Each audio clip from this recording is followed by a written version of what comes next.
Hey everyone, welcome to my channel. Today I'm going to show you how I set up my BizGrid in A5, and I also did a pen and stamp test at the end as well. So this is the cover that it comes in. However, I do have a cover with this and my journal that I use together, so they're together in there.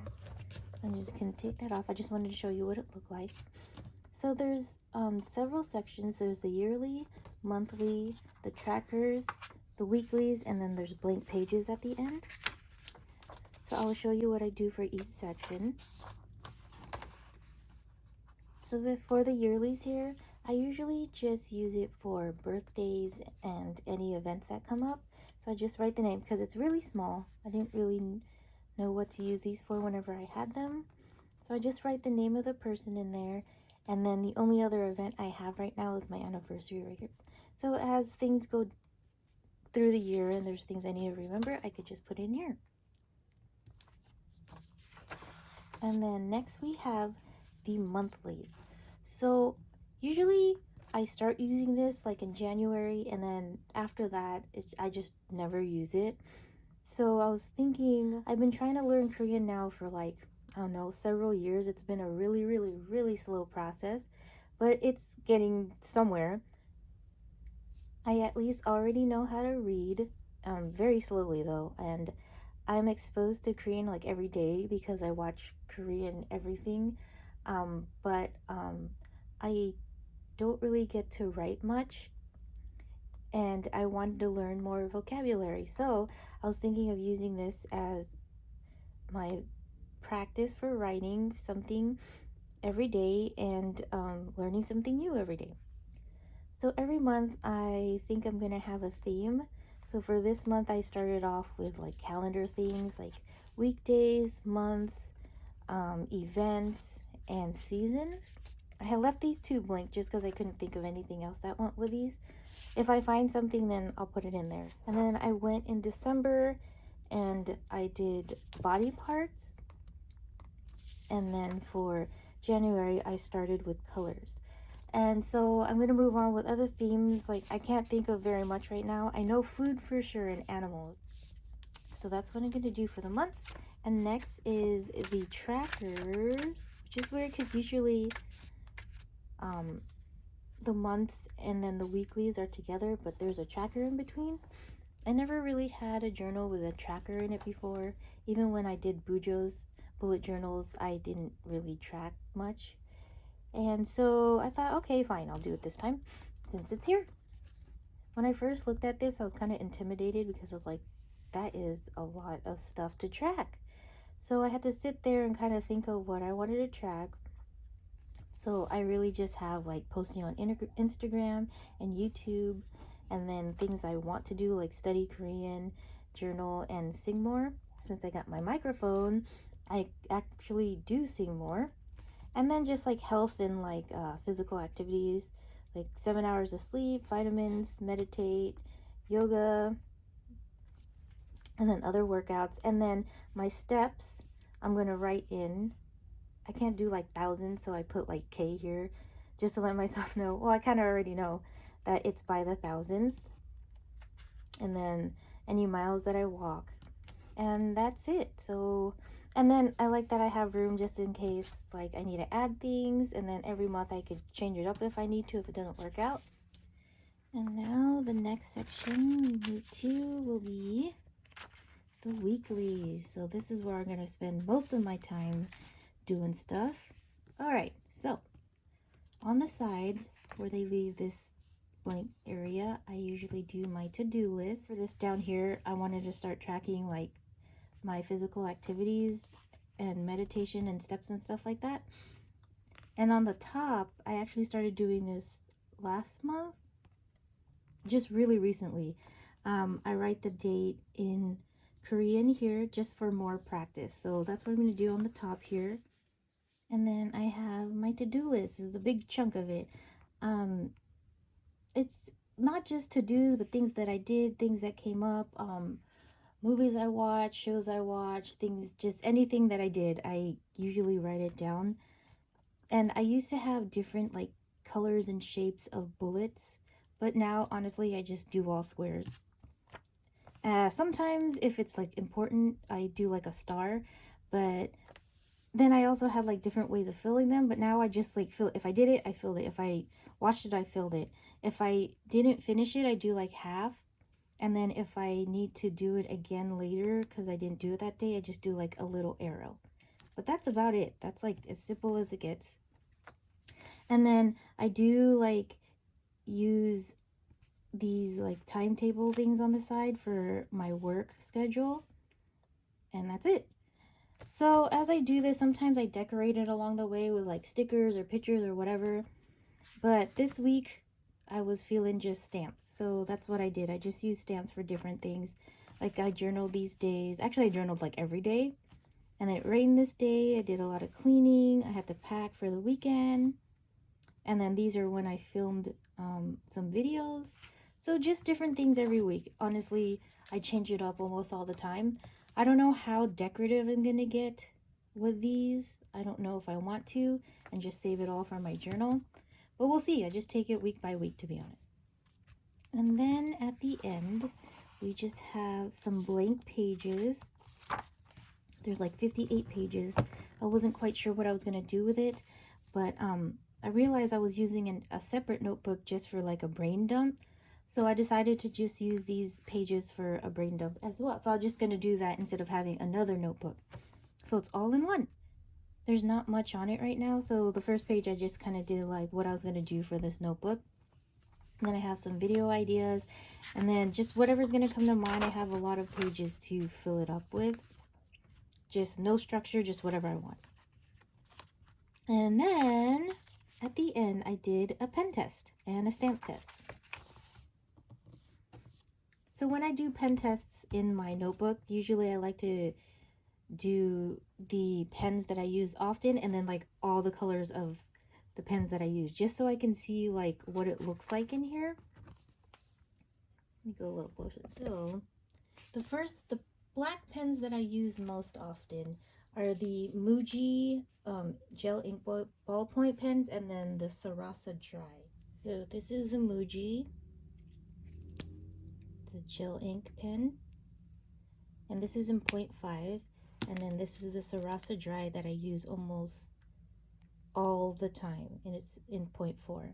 The reason why is because when I was using the Hobonichi, the paper, like it allows like everything to kind of just sit there for a while, and then after a while it sinks into the paper. I like the way the Muji looks just because it's darker and like it's like a really juicy pen, but it leaves it really dark. However, it takes a while to dry, and a lot of the times I ended up smearing it. So I switched over to the dry, and honestly it like instantly dries, so I don't have to worry about a lot of smudging. So that's why I like to use that one a lot. But then every once in a while I'll just grab the Muji and use it anyways. The other kinds of pens that I use is the Zebra Sarasa Clip in 0.5 as well. And here this is. I have so many of these colors. I don't remember if they come in packs. I think they did come in packs of 5. I was drawn to it because the colors, I don't like really bright colors. I like muted. So that's why I got a lot of these, just because it gave me some color without all that brightness. I don't know if that makes sense. And then the next ones I have that I have a lot of colors in as well is the Staedtler Triplus Fineliner. I like these. They don't really smudge much, I think. I don't remember having much trouble with these. They're felt tip, not like all these other ones. They're gel tips, or they're gel pens. And then next I have the Zebra Midliner pens. I didn't get to use these a lot in a lot of my other journals just because it would bleed through at the end, especially when you pick up the pen and it like leaves a well of ink. That would like show through and bleed through, and so I'd have all these dots on the other side, and it really bothered me. And then the next pens I don't really use much. It's the Marvey Color In markers. They're a brush tip. And another pen that I have that's a brush tip as well is the Pentel Sign pen. It's a brush tip, and it's like a harder tip. not like the Marvey Color In. And then I have a whole bunch of Tombows, and I want to use black just so I can see what it looks like. Just a regular black Tombow dual brush pen, and then the Tombow Fudenoske brush pen. Gosh, I always have trouble saying that word. Chelsea. Oh, I'm sorry. I forgot these little ones over here. So the other one I have is the Stabilo Point 88. It's kind of like the Staedtler ones. Oh no, yes, the Staedtler, because it's a felt tip as well. The only reason why I got this is because I really like the color of it. And then the last pen I have is the BT21 Line Friends pen in 0.4. They're so cute. I have so many. I had bought like all of them. These, I thought it was just going to be like those cheapo, like rolling, what is it? Ballpoint pens that just suck. But these are actually really good, surprisingly. And they're really fine. So I was using this for a while in my planner until I got the Sarasa Dry. These ones don't smudge as much either because they're not as juicy. So now we will flip it over and see. So for the most part, everything looks really good. Like nothing is bleeding through, and it's like barely any ghosting, except for like the Tombows down here. But I think it's because it's black. But I wanted to use black just to see like how much it would show through onto the other side. But the Pentel, what is this? Sign pen, it is the one that shows up the most. Like it's almost bleeding through. I don't know if that's gonna bother me. I don't know, it might, because yeah, this is probably the only one that really bothers me. And then the Stabilo 88 is almost showing through as well. Alright, so then next I have the stamp test on this side. I wanted to see what it would look like in here. So the first one I have is the Memento stamp pad. It's a dye ink in Tuxedo black, so it's really black.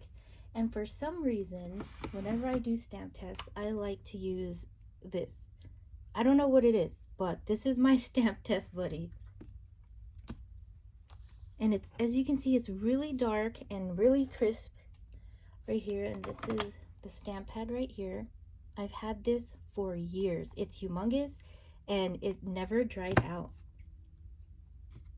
And then the next one is the Stampabilities acid free ink in black. With this, I started using this because the Memento was just so pigmented and so dark. I needed another pad that wasn't gonna bleed through as much, but it's not as dark. It's like almost a gray or like a soft black, and it's not as crisp either, which doesn't really bother me because I like when a stamp doesn't look too perfect. But it kind of showed through in some of my journals as well. So then I was looking things up, and then I found that people were using these VersaMagic chalk ink stamp pads. So then I got one, and then I tried them, and I ended up buying it in like almost every single color just because it's the only one that didn't bleed through or barely show through onto the other side. So that's right here, the VersaMagic stamp ink, chalk ink in Midnight Black. And then the last thing I have is the distress ink, because I use distress inks just for like blending or like doing this kind of effect, but sometimes I like the colors so much that I want to use it as a stamp. But oh my gosh, these right here, this is a distress ink by Jim Holtz. They bleed through so crazy, like not even just to the back of the page, but sometimes even to the other side. So I wanted to see what it was gonna do in this notebook. I didn't have a black, but I just picked like a neutral color, and it looks really nice. And another way that I use a distress ink, like I said, is by blending it out and like doing an effect here. But so I did one where I just stamped it on and just kind of did a circle. It's kind of splotchy, didn't really blend too well. And then I was doing it where I usually do, where I just have a color and I blend it out. But for some reason, I guess in this paper, the more you kind of mess with it, it starts like breaking it up, I guess. I don't know. I mean, it's still really smooth. Like, this paper feels really nice. Like, it is smoother than the Hobonichi. However, I feel like the Hobonichi paper just really stands up to a lot of things. This one, it's still smooth. I mean, I don't feel any roughness, but it looks rough. It looks like the distressing and like the friction of like blending everything out is just messing with it. So, not so nice in here. But honestly, I'm not going to do any of that kind of stuff in here anyway, so it doesn't matter. But I just wanted to test it out and see what it was going to look like. And then as you can see from this page, almost everything is like really nice. I mean, there's some ghosting, but no bleed through at all, like, which is super surprising, especially with the distressing. There's like no bleed through at all. And then the only one that's like really, you can really see is the Memento one, just because, like I said, it's like really dark. I don't know if I'm going to use that in here just because I could see it so much. But everything else looks really good. Like, it's, and then distressing, when you use it this way, you can't even really see anything, to be honest. Yeah. I'm surprised with this paper, really. I can't see too much. Okay, and that is it for this video. I just wanted to show you guys my setup and the pen test and the stamp test that I did in here. And yeah, I will show you guys more as I go along through the year what I do with this planner. Thanks for stopping by and watching my video, and I hope to see you guys next time.